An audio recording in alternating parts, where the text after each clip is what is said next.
Salut à tous! J'avais envie de faire un petit podcast pour raconter les 10 ans de la plage. J'avais pensé faire une vidéo au début, mais je suis pas vraiment une fan de me montrer la binette et je trouvais que c'était plus facile de vous parler là, justement via ce podcast. Parce que wouhou! La plage a fêté ses 10 ans de SUP cet été et fêtera ses 10 ans de studio tout prochainement. Hey, il s'en est passé des choses en 10 ans. J'ai eu surtout eu la chance d'apprendre tellement de choses. J'ai eu, oui, beaucoup de moments difficiles, mais aussi beaucoup de beaux moments. Tout d'abord, je tiens à remercier tous ceux qui ont permis à la plage d'exister depuis 10 ans et un gros merci à mon chum de m'endurer dans tout ça en continuant à m'encourager parce que, eh mon doux, je travaille comme une folle depuis 10 ans. On dit que c'est environ 19% des entreprises créées qui vont réussir à passer le cap des 10 ans. Et c'est quand même pas beaucoup quand on y pense.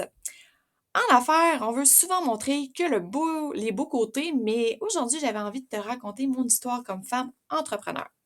J'ai déjà entendu une conférence où on racontait que dans le passé, les entrepreneurs étaient moins bien vus. On était considérés comme des drôles de moineaux, tandis qu'aujourd'hui, il y a de plus en plus de gens qui foncent, puis ça, c'est super à voir. J'ai souvent eu le syndrome de l'imposteur, puis qu'on dirait qu'à travers les années, j'ai toujours préféré de me donner différents titres. Passionnée de ça, kinésiologue, femme à tout faire. Mais oui, à la base, je suis une entrepreneur. C'est quoi? Ben, c'est tout simplement une personne qui a une idée ou une passion et qui va oser créer quelque chose de différent.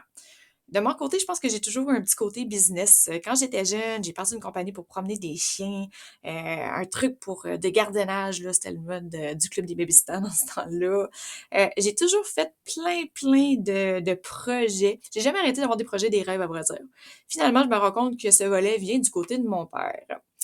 Ensuite, la vie m'a fait croiser le chemin de Doom de Southbird, qui m'a parlé d'une méthode d'entraînement style surf qu'il avait vue à l'émission Shark Tank. Ça, c'était comme, c'est la version là, américaine des dragons. On est en 2013, je suis kinésiologue, je travaille dans un bureau, je trippe pas, puis les opportunités d'emploi sont pas très grandes, tout comme aujourd'hui. Mais finalement, ma mère croit en ce projet d'ouvrir un studio. Elle me donne un coup de pouce monétaire et c'est ainsi que la plage est née et que j'ai ouvert mon premier studio sur le boulevard Amel le 6 janvier 2014.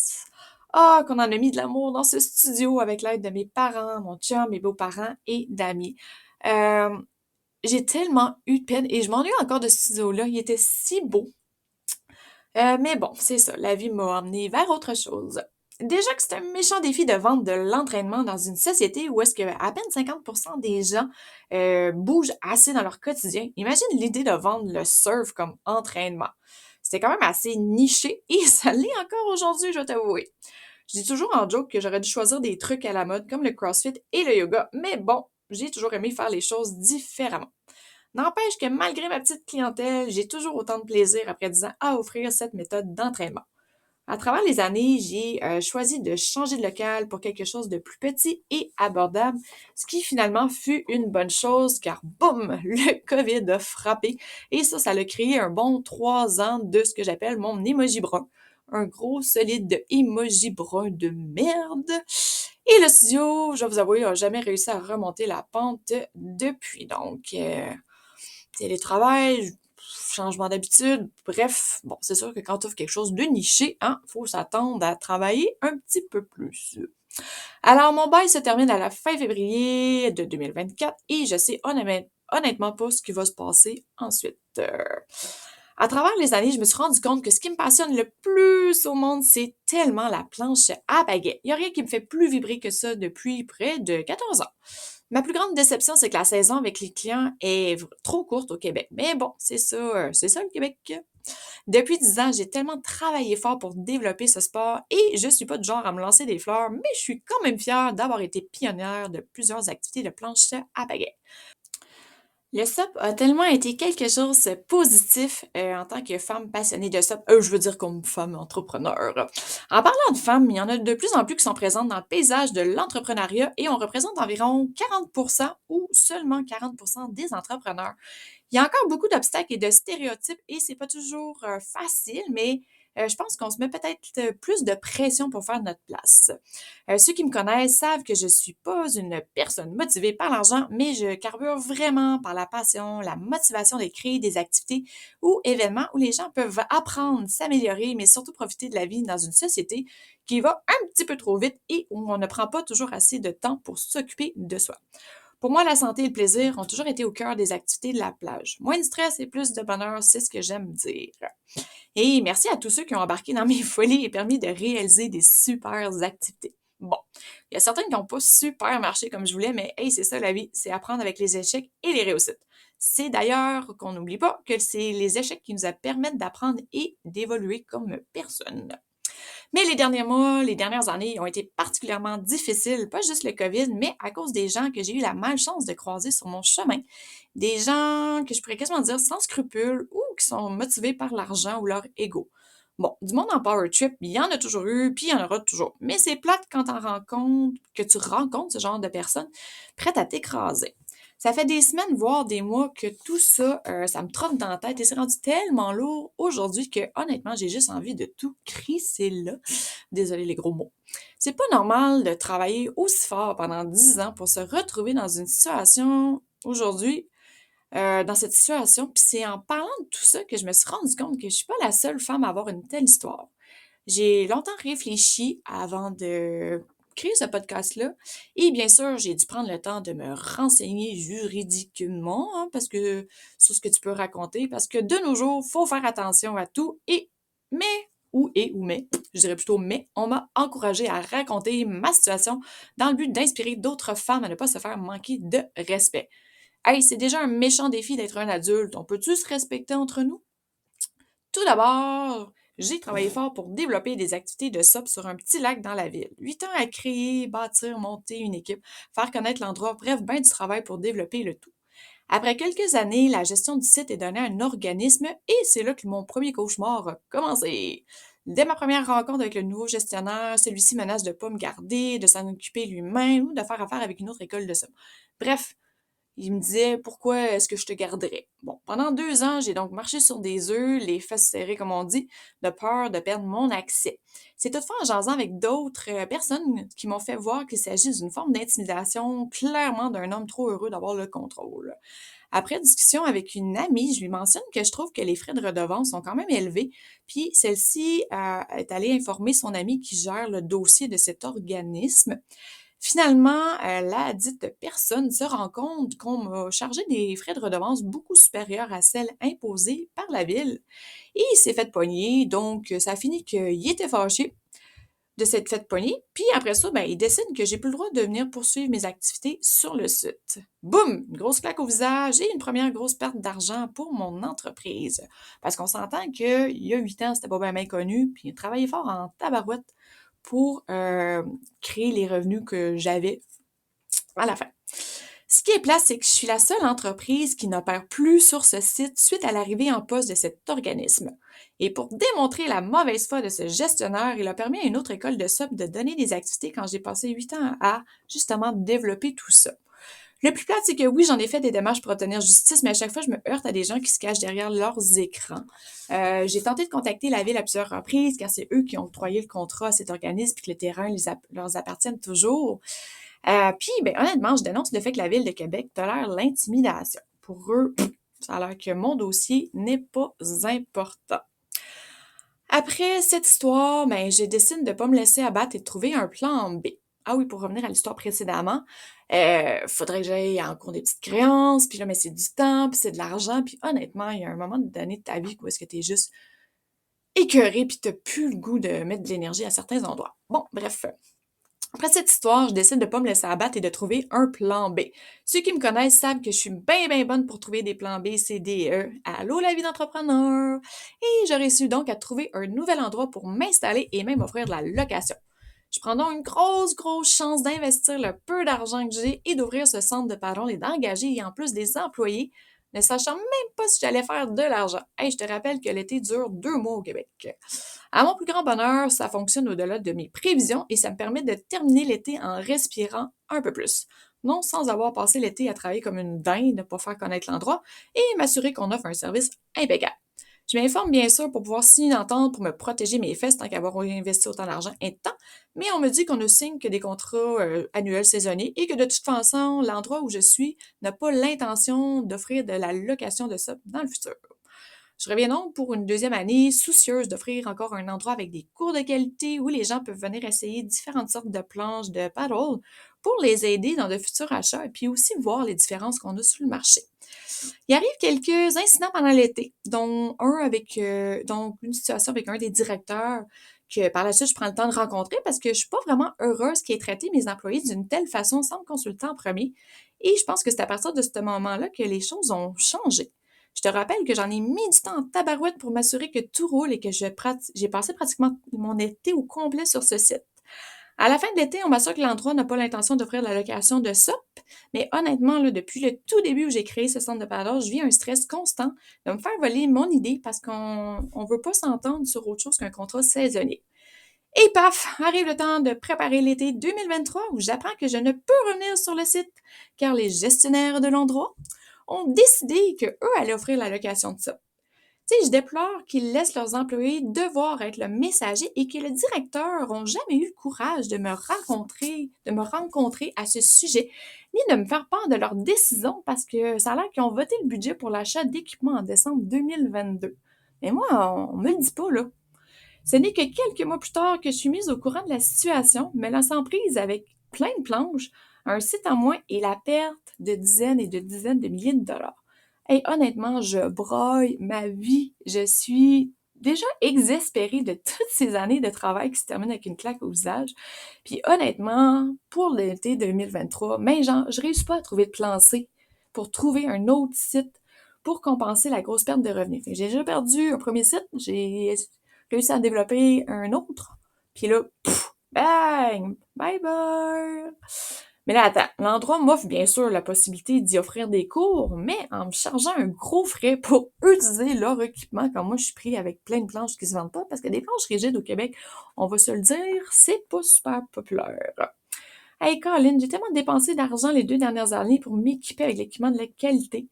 Pendant l'été, je vais rencontrer l'un des membres de la direction, si on peut dire ça, pour voir les possibilités de créer un partenariat qui me permettrait de me sauver les fesses. Et oh boy, j'ai jamais rencontré un homme aussi condescendant de ma vie. Genre qu'il y en avait littéralement rien à foutre de ma personne. Il me répond que c'est mon problème de ne pas avoir signé de contrat. Hello, j'ai jamais pu. Et que ça se faisait pas d'engager des gens de l'extérieur sur leur terrain. Eux autres, ils font pas ça, engager des organismes de l'externe. Mais je comprends pas pourquoi ils m'ont laissé opérer pendant 2 ans. Alors ça, je pense que la seule réponse à tout ça, c'est l'argent. Ils ont clairement vu l'argent que je gagnais à opérer mon centre de paddle. On parle ici là, de plusieurs dizaines et dizaines de milliers de dollars. Là.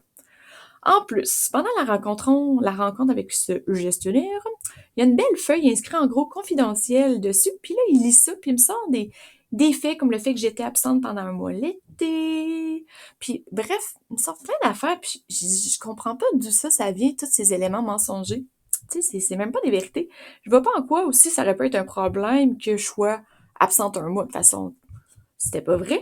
Puis d'abord, ceux qui me connaissent savent que je me dévoue corps et âme pour le paddle et que je travaille tous les jours de juin à septembre. Genre, je me claque des semaines de fou pour m'assurer que l'été soit incroyable. Tu sais, qui dans la vie peut se permettre du jour au lendemain de perdre des dizaines de milliers de dollars de son salaire? Je pourrais comparer être entrepreneur à vouloir perdre du poids. Il y a des centaines de formules magiques pour perdre du poids ou pour gagner 30 000 dollars de revenus par mois. Tu sais, il y a plein de coachs en tout aujourd'hui.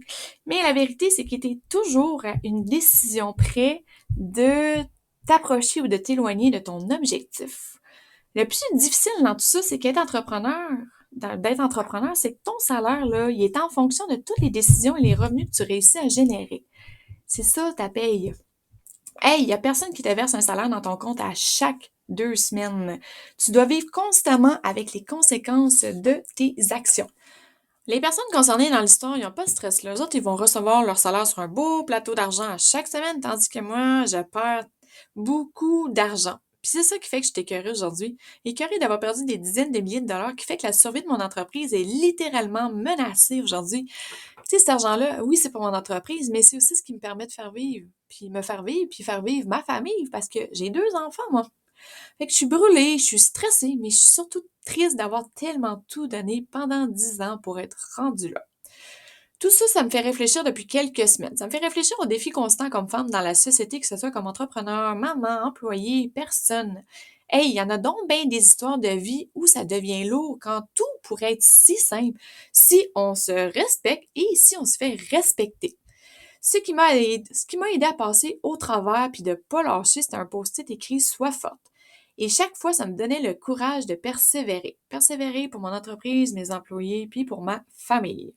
J'ai donc décidé d'en créer un autocollant en espérant que ça puisse aider d'autres femmes, que ça puisse peut-être t'aider toi dans ton quotidien.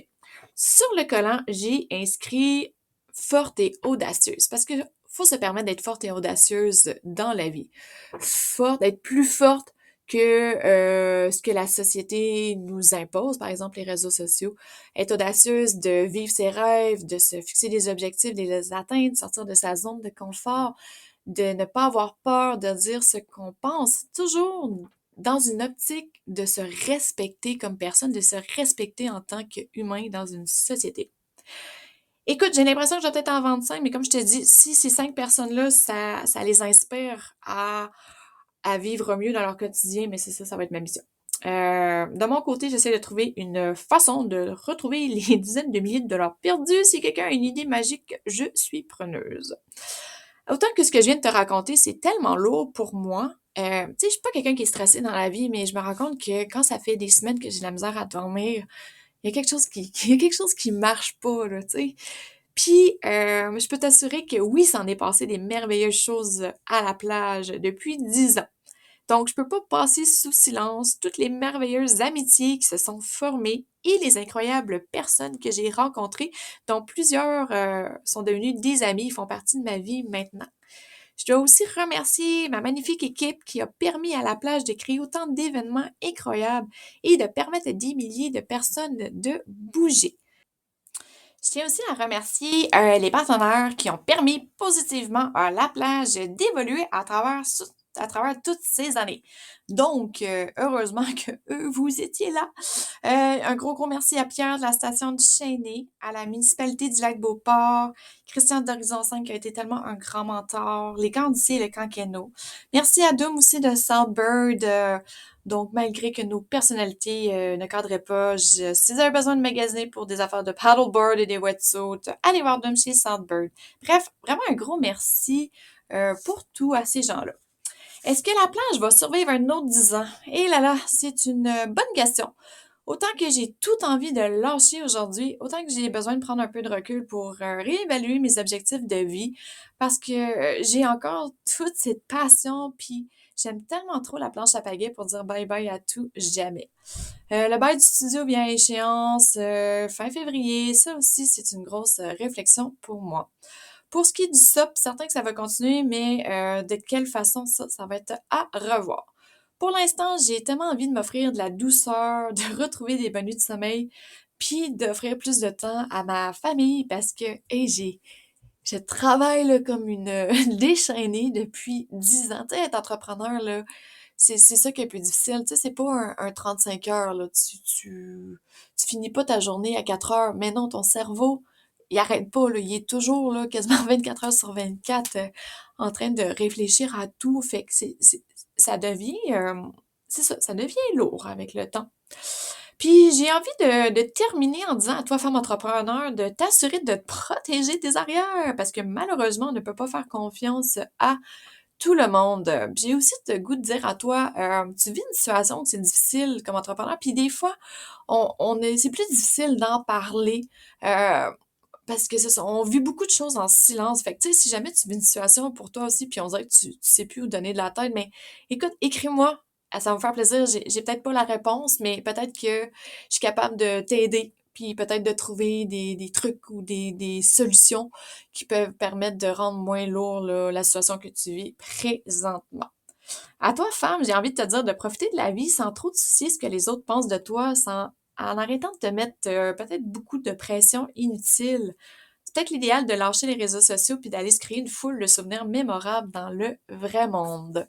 Fait que voilà, c'est un petit peu tout ça qui m'amène aujourd'hui à créer ce podcast-là. Donc, les 10 ans à la plage, les hauts et les bas. Et ce qui m'amène aujourd'hui à t'inviter à être forte et audacieuse ou à encourager les femmes, les filles de ton entourage à eux aussi devenir des personnes fortes et audacieuses. Alors, merci pour tout et je vous dis à la prochaine!